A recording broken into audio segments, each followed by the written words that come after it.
नमस्कार, good morning. कैसे हो आप सब?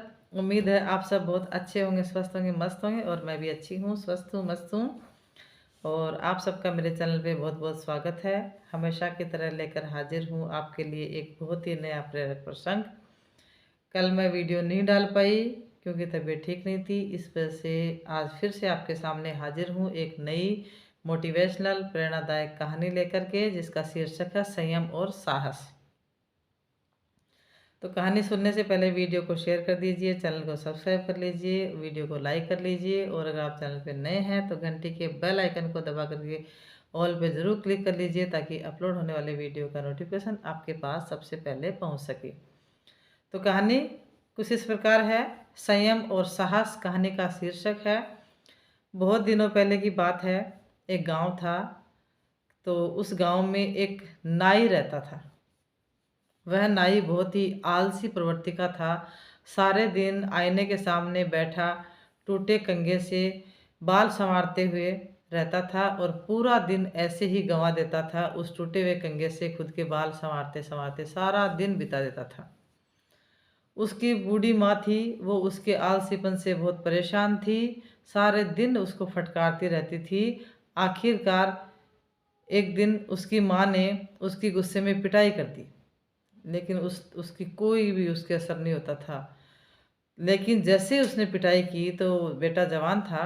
जवान बेटे ने खुद को बहुत ही अपमानित महसूस किया और घर छोड़ करके चला गया। उसने कसम खाई कि जब तक वह कुछ धन जमा नहीं कर लेगा तब तक वह घर नहीं लौटेगा। चलते चलते वो एक जंगल में पहुंचा। तो उसको कोई काम तो आता नहीं था, इसलिए अब वो भगवान को मनाने बैठ गया। अभी वो प्रार्थना के लिए बैठा तो उससे पहले उसका सामना एक ब्रह्म राक्षस से हो गया। ब्रह्म राक्षस नाई को देखकर बहुत खुश हुआ और खुशी मनाने के लिए नाचने लग गया। अब ये देख करके नाई के तो होश उड़ गए, लेकिन उसने उसके सामने अपने डर को जाहिर नहीं होने दिया। ऐसा महसूस नहीं होने दिया कि वो उससे डर रहा है। उसने थोड़ा सा साहस किया, हिम्मत जुटाई और राक्षस के साथ खुद भी नाचने लग गया। कुछ देर बाद उसने राक्षस से पूछा कि भाई तुम क्यों नाच रहे हो, तुम्हें किस बात की खुशी है? तो राक्षस ने हंसते हुए कहा, मैं तुम्हारे सवाल का इंतजार कर रहा था। तुम तो निरे उल्लू हो, तुम समझ नहीं पाओगे। मैं इसलिए नाच रहा था कि मुझे तुम्हारा नरम नरम ताज़ा ताज़ा मांस खाने को मिलेगा। अब तुम मुझे ये बताओ कि तुम किस खुशी में नाच रहे हो? अब नाई ने दिमाग लगाया और ज़ोर से हंसते हुए कहा कि मेरे पास इससे भी बढ़िया कारण है नाचने का। हमारा राजकुमार सख्त बीमार है और चिकित्सकों ने उसे 101 ब्रह्म राक्षसों के हृदय का रक्त पीने का उपचार बताया है कि भाई वो 101 ब्रह्म राक्षसों के दिल का खून अगर उसको पिला दिया जाए तो वो ठीक हो जाएगी। और महाराज ने मुनादी करवाई है कि जो कोई ये दवा लाकर देगा उसे वे आधा राज्य देंगे और साथ में राजकुमारी का विवाह भी उसके साथ कर देंगे। मैंने 100 ब्रह्म राक्षस तो पकड़ लिए हैं, अब तुम मेरी गिरफ्त में हो। यह कहते हुए उसने जेब से छोटा सा शीशा निकाला और उसकी आंखों के सामने किया। अब राक्षस क्रोधित मुद्रा में था, आतंकी मुद्रा में था। उसने अपनी शक्ल आईने में देखी और चांदनी रात में उसे अपना प्रतिबिंब साफ नजर आया। उस शीशे में से उसको लगा कि वास्तव में मैं तो इसकी मुट्ठी में हूँ। वो थर थर काँपने लग गया और नाई से विनती करने लग गया कि भाई मुझे छोड़ दो, लेकिन नाई राजी नहीं हुआ। तब राक्षस ने उसे 7 रियासतों के खजाने के बराबर धन देने का लालच दिया। पर इस भेंट में नाई ने दिलचस्पी न लेने का नाटक करते हुए कहा कि जिस धन का तुम वादा कर रहे हो वह है कहाँ, और इतनी रात में उस धन को और मुझे घर कौन पहुंचाएगा? मैं तो विश्वास नहीं करता कि तुम मुझे इतना धन दे दोगे और इतनी रात को मैं घर कैसे जाऊंगा उस धन को लेकर के। तो राक्षस ने कहा कि खजाना तुम्हारे पीछे वाले पेड़ के नीचे गड़ा है, पहले तुम इसे अपनी आंखों से देख लो, फिर मैं तुम्हें और इस खजाने को पलक झपकाते ही तुम्हारे घर पहुंचा दूंगा। तो राक्षस की शक्तियां तुम में क्या छुपी हैं? उसने कहा कि तुम जानते नहीं हो कि राक्षस के पास कितनी शक्तियां होती है, क्या तुमसे छुपी है ये शक्तियां?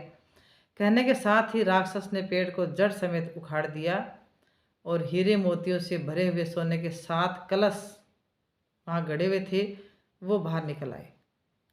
खजाने की चमक से नाई की आंखों में खुशी छा गई और उसने अपनी भावनाएं छुपाई, लेकिन और रोब से उसने आदेश दिया कि अब मुझे और इस खजाने को मेरे घर पहुंचा दो। राक्षस ने आदेश का पालन किया। राक्षस ने अपनी मुक्ति की याचना की, पर नाई उसकी सेवाओं से हाथ नहीं धोना चाहता था, इसलिए अगला काम फसल काटने का दे दिया।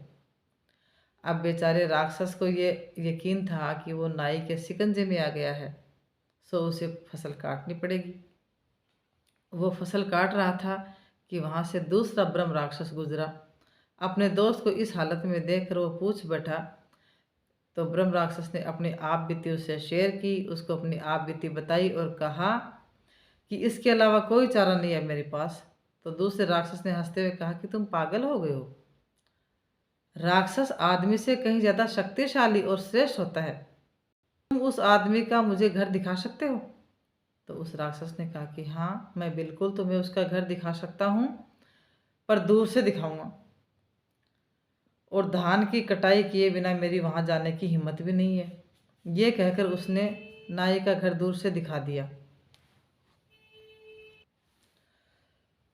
तो उस राक्षस ने उसको कहा कि नाई का घर के पास जाने की मेरी तो हिम्मत नहीं है बिना धान काटे हुए, इसलिए मैं तुम्हें दूर से उसका घर दिखाऊंगा।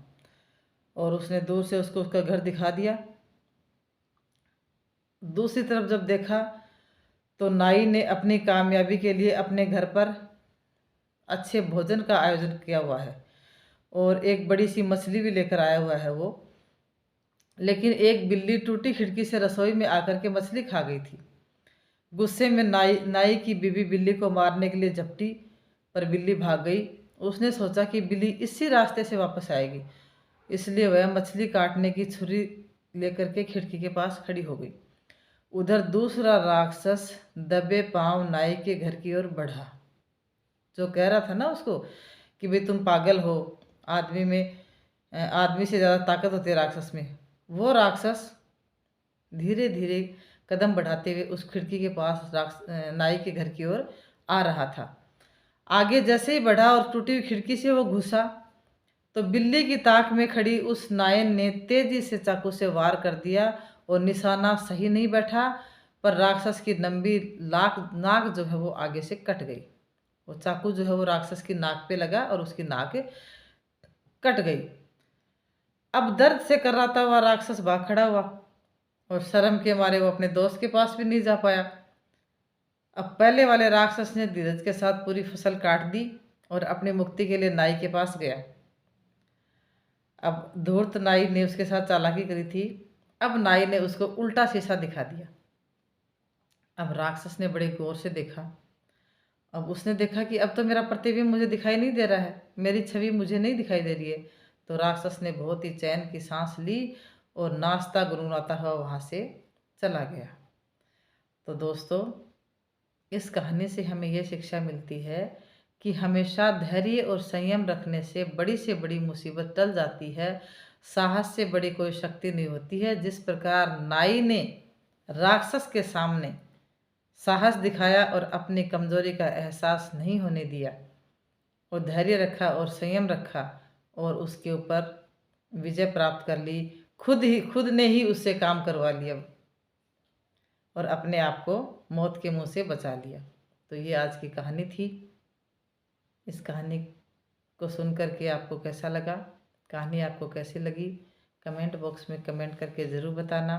वीडियो को शेयर कर देना। चैनल को सपोर्ट की आवश्यकता है तो चैनल को आप सपोर्ट कीजिए, क्योंकि आप लोगों के सपोर्ट के बिना कुछ भी नहीं होने वाला है। वीडियो थोड़ा सा लंबा हो गया है, इसलिए यहीं करते हैं वीडियो का अंत। Thank you for watching. Tata, bye bye.